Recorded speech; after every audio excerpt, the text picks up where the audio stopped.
What's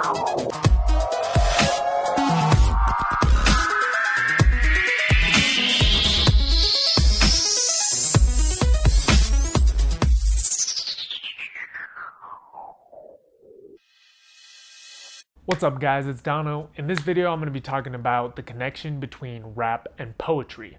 So every once in a while when I'm talking to somebody, they don't really see the connection between rap and poetry, and they think they're two totally different art forms, and I just don't agree with that at all. They have so much in common.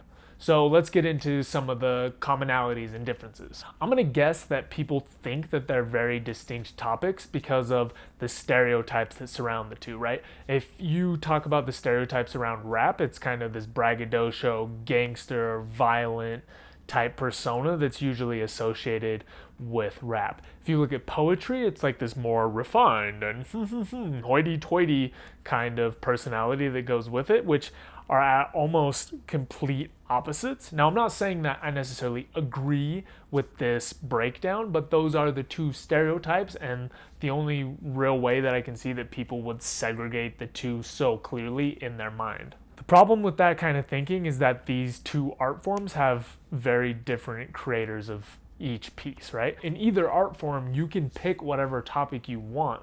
It's a style of art that doesn't necessarily pick your topic for you. So that's one of the biggest problems, is that you can just pick whatever topic you want.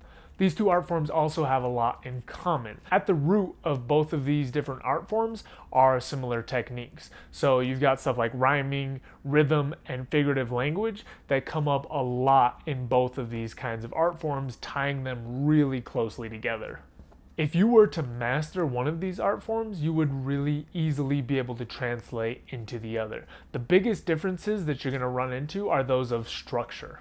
Rap tends to be pretty uniform with its use of rhyme, whereas poetry, there's a lot of formats that rhyme isn't necessarily as important. That's really the biggest difference that you're going to find, as well as being set to music. Beyond that, they're really, really closely tied. Now, there may be a couple of you that are still not sold on the fact that these are closely tied together, and if you're not, I recommend that you look into some Def Jam poetry. You're going to find some really established rap names reciting poetry. Another reason to check it out is just because these guys are really talented and there's a lot to learn from it. If you want to improve your rap skills, I recommend reading poetry and looking into poetry more, because the skill sets are tied so closely together. And that is all I've got for this video. So as always, if you have any questions or comments, feel free to put them in the box below. Beyond that, check out my website, rapbetter.com. I've also got a full, complete how to rap course that'll teach you everything you need to know. I'll put a link to that down in the description. Beyond that, keep practicing, and I will see you next time. Peace. Don't forget to subscribe so you can stay up to date on the videos. And if you guys have any questions, comments, concerns, put them down in the comment box and I'll get to them as quick as possible. See you guys.